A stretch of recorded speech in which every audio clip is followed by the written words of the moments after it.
Alors, je vais quand même vous donner un petit exemple d'intervention justement qui a un effet multiplicateur. Donc, si on regarde la recherche, ce qui marche, enfin, ce qui a le plus de probabilité de marcher, puisqu'on parle beaucoup de promising, quand le niveau de recherche n'a pas atteint suffisamment d'étapes en fait de rigueur, c'est-à-dire qu'il ne suffit pas d'avoir des évaluations aléatoires, mais il en faut un certain nombre dans des contextes différents, justement pour faire en sorte qu'une intervention, son efficacité soit validée.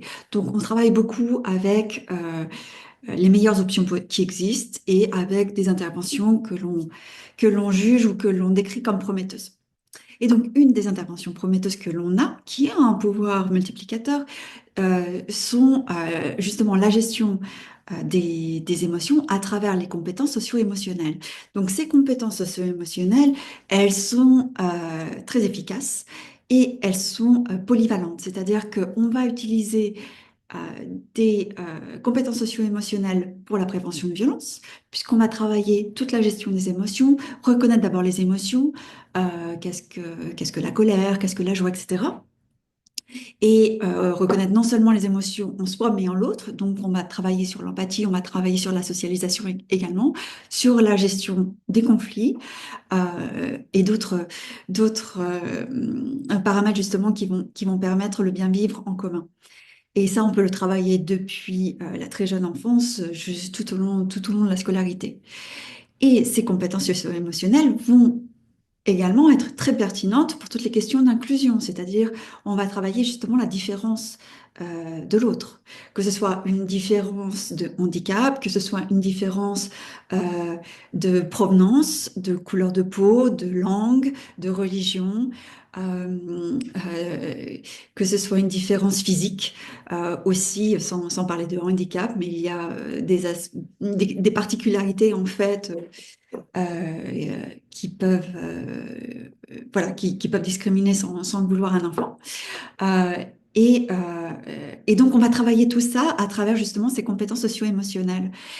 Les mêmes compétences socio-émotionnelles qui vont également être très utiles sur les questions de genre. Comment je me relationne, entre guillemets, comment je peux avoir ces liens de relation de pair à pair avec un garçon, avec une fille. Est-ce que mon attitude change envers un garçon, envers une fille, de filles ensemble, de garçons ensemble, etc. Et justement pour voir, pour apprendre que ce qui est intrinsèque, c'est la valeur de l'être humain et que les garçons ne sont pas n'ont pas plus de valeur qu'une fille et toutes les conceptions qu'on peut avoir dans certaines cultures et qu'on avait d'ailleurs, enfin qui sont universelles, qu'on avait d'ailleurs en France et en Europe au siècle dernier, ce n'est pas si loin euh, à justement travailler cette équité de genre. Donc, retravailler en fait ce que on peut observer comme normal autour de soi. Les enfants, en fait, observent comment les gens se comportent les uns envers les autres, que ce soit dans la famille ou que ce soit avec l'entourage ou avec les amis. Et on va les aider justement à questionner ça et à leur apprendre finalement euh, l'équité entre êtres humains. Donc, on voit qu'une intervention relativement simple, d'ailleurs, cette intervention, enfin, oui, cette intervention euh, a aussi est également prometteuse sur la qualité de l'apprentissage. Donc, il y a vraiment un effet multiplicateur sur plein d'agendas, plein de problématiques différentes.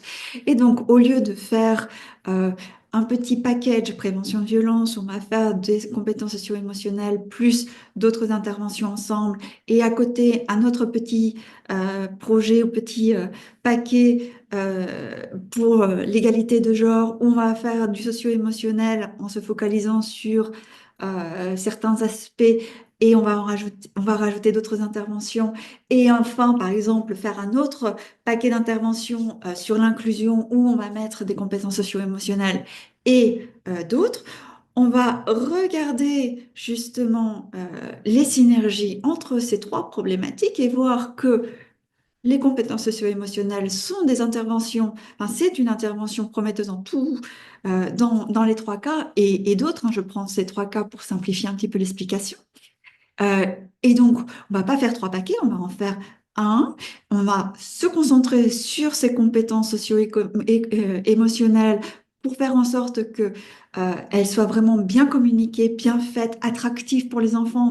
On va travailler à travers les jeux, on va travailler de façon très didactique pour justement ce qui nous importe, notamment sur la violence et sur la cohabitation pacifique, sur la résolution pacifique des conflits, sur l'empathie, etc., la bienveillance, mais aussi sur les questions de genre, considérer l'autre comme soi-même, ou les questions d'inclusion, qui est aussi quelque part considérer l'autre comme soi-même. Donc beaucoup d'empathie et beaucoup de bienveillance tout au long du continuum. On va donc utiliser cette même intervention de compétences socio-émotionnelles. Et ce qu'on va faire, c'est avoir différents indicateurs où on va pouvoir voir comment les enfants réagissent à travers des enquêtes ou à travers d'autres instruments pour voir par rapport à la violence, par rapport à l'inclusion et par rapport au genre.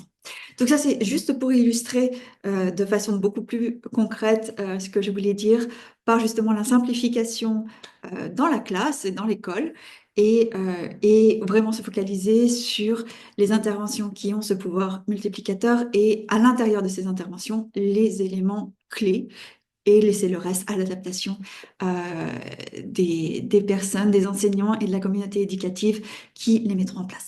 Voilà, je vous remercie.